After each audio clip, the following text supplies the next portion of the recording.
And hello again, and welcome to, I think it's part 5B of my Norley build. And we've had part 5A where we made these rear set levers, and now we're going to put it all together and hopefully it's all going to work on the bike. But before I could do that, I had to make some new spacers to move out these rear sets by about 10mm for various reasons, like to move it away from the engine cases and also to move these brackets away from the swing arm, which I explained in part 5A. So now that's been done. These have all been reduced in size, and also these new spacers have been made. I think 2 are 15mm and 2 are 5mm to replace the 10mm that we had originally. So now I've just got to assemble all this together and stick it on the bike for a test fit, and so that's what's next. And now with the rear set brackets back on, using these wider spacers, as expected, I've now got enough clearance here to clear the chain case, and also enough clearance at the back, so I don't have to worry about the mount for the exhaust pipe hitting the swing arm anymore. So we'll call that a win. And so with these brackets finished, I just need to polish up this lever before it can go back on the bike for the last time. But before I do that, I've still got to make a new linkage rod, because this one here was made for the old levers, which used to attach below the lever rather than above as we do now. And that's important because it gives me more room, and I can use a thicker rod with bigger rose joints on each end. And so to work out what shape the new linkage rod needs to be, I'm going to use a piece of wire. Now this is actually welding rod wire, but it comes in really handy for making a template to sort of work out the actual shape I need to go from here to here. Bit tricky to do while I'm filming, so I'll just turn off the camera while I do this. But come back in a minute and I'm sure we'll have it all done. And now here we are with my bent bit of wire. Hopefully this is now about right, and I can use this as a template to make the real linkage rod. The length doesn't really matter, I can always cut it down and tweak it a bit once it's on the bike. So yeah, pretty happy with that, and I think that's the kind of offset that I'll need. So now, next step is to make this in either stainless steel or using an alloy tube. I'm not sure yet, it depends what we've got in stock to make it from. But anyway, that's next.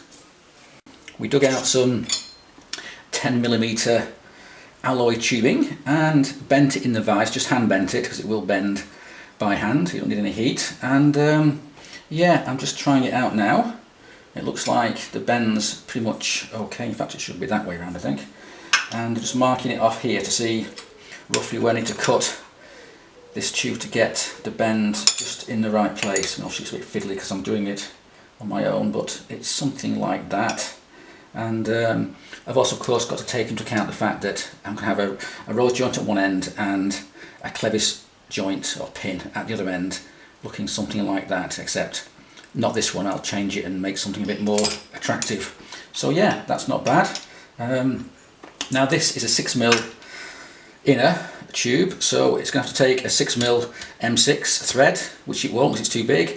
So what we're going to do is put a helicoil in both ends, a steel one, and then we can fit whatever we like. We can either use a male or a female with a threaded stud coming out of there. So yeah, that's not bad. It's a bit battered, this piece of tubing, as you can see. It's had a bit of a life, but being aluminium, I can easily rub it all down and polish it up, and it should be good to go. And also, it's a lot lighter, probably half the weight of this stainless steel rod that I had on the bike originally. Is it as strong? I'm not sure. This is 6mm, this is 10mm, so it should be, I think, probably about the same strength overall, and hopefully it won't bend when I'm changing gear. At least that's the idea. So anyway, that's that to do next. Also, I've got a bit of a problem with this splined, ugly looking thing, which is the shift lever at the front here. And the problem is it used to be like this, hanging down, and so I put a flat on this side so this little triangular plate could bolt on it nice and snug. But now I flipped it round, I can't put it like this because it hits that. So it's going to have to go like that and something like that. And so I've got to now put a flat on this side, and so this or its replacement can fit nice and snug on there. Also, these holes have just been drilled, and I used to put a bolt through it and nut behind, but now that this is sitting so close to this case, I think there might not be enough room to put a nut on the inside. In fact, or even if there is room, there's no room to put a spanner in there. So instead, these holes are going to have to be tapped out and a thread added to them, so I can screw it straight into this lever without a nut behind. That done, okay, fine, that'll all work okay, but I've still got the problem of this thing looks incredibly ugly. This is a cut-off piece from the original 4 controls on the bike, and I don't like it at all. So it would be nice to change it, but then trying to get hold of a lever with the same splined end on it is not easy. So what I might do, or in fact what I want to do, is to make a cover for it in some way. Maybe a combined mount and cover to kind of completely shroud this area and make it look a lot better, a lot neater. Not sure how to do it yet, whether I'll make it out of stainless steel or alloy or something like that, I don't know. But certainly I don't want to leave it looking like that. But we'll cross that bridge when we come to it. First of all, I've got to get this alloy tubing sorted out, cut, threaded and adjusted just right to make sure it's all going to fit okay. In fact, make sure I get it the right way around. Something like that, and we should have enough clearance there to clear the case and this big thing here, which is the hydraulic clutch conversion that we made some time ago. I've actually got a better one than this, a lot neater, but the size wasn't quite right, so I had to change it. But I want to go back and refit that at some point when I get a smaller master cylinder for the handlebars, but that's a story for another day. And so I've made this paper template of a future bracket, and it should go something like that. It sits quite high, and what I'll do is I'll make it out of alloy plate, but I'll give it an edge here and an edge on top, which should hide most of this rather ugly lever, and also give this some strength once I've made it in suitable alloy. Yeah, so it should go something like that, as I say. And I don't know if you can tell from the camera, but I've also been playing around with perhaps adding some holes to match the holes in this lever here. And yeah, so I think that should work, and now I've just got to go and find some suitable alloy plate and make it, and so that's what's next.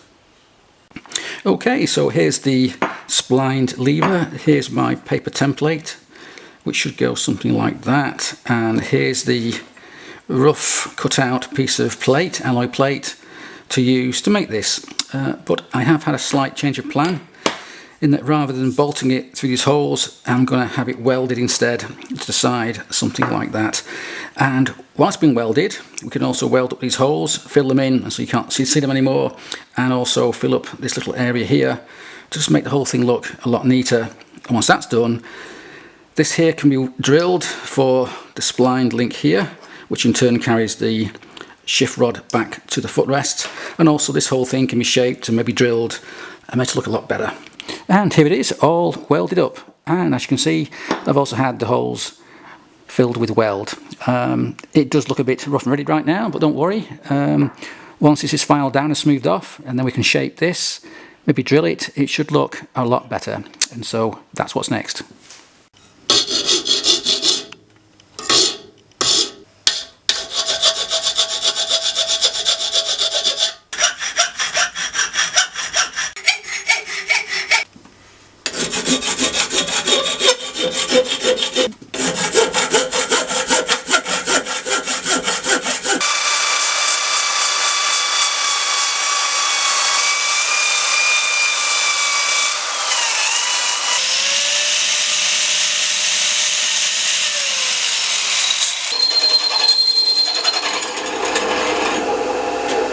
And now here's the lever and its shift rod back on the bike for a final fitting at last, and yeah, it's all good to go, except for one problem, and that is it doesn't work.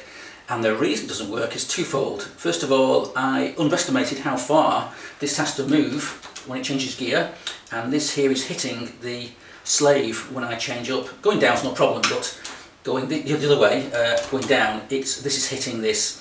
Now, I have tried to file it down a wee bit more, but it still doesn't work, so I'd have to file this down so far that I'd break into the holes, which would look stupid. So yeah, it doesn't really work.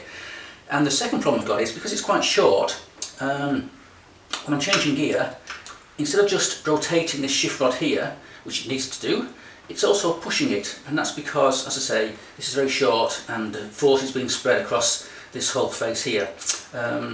So overall then, yeah, it looks good, but it's going to have to go because it doesn't bloody work.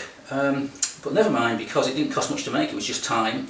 And I do have a backup plan, and that backup plan is to use a standard chromed shift rod like this one here. And some time ago I was looking to get one of these for my bike, and I could not find one anywhere on eBay, on Amazon, anywhere in the UK anyway. And I didn't really want to go and order one from the States because that takes forever and can cost a lot of money. But then, a few days ago, when I was looking around for a solution to this problem, I found this on eBay. I was quite surprised, it's brand new. So I snatched it up, 15 quid, and it's arrived just today.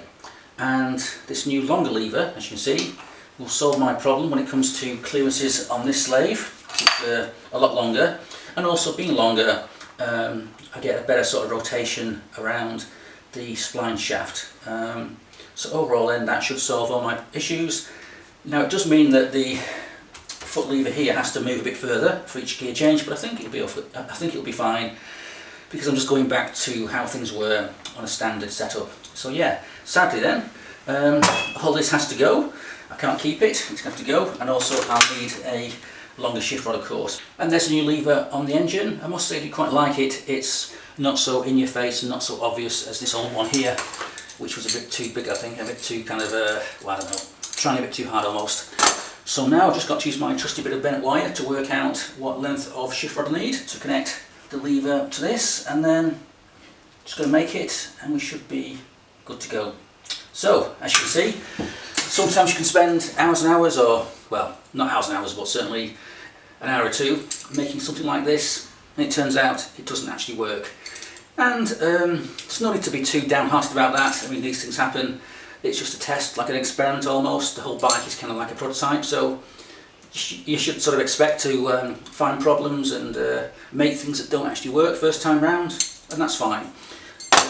The key point to make though is not to give up, not to think, oh my god, this is terrible, you know, I wasted all my time, why do I bother? You just got to keep on going and try something else until the damn thing works. So anyway, that's what's next, and thanks for watching and cheers.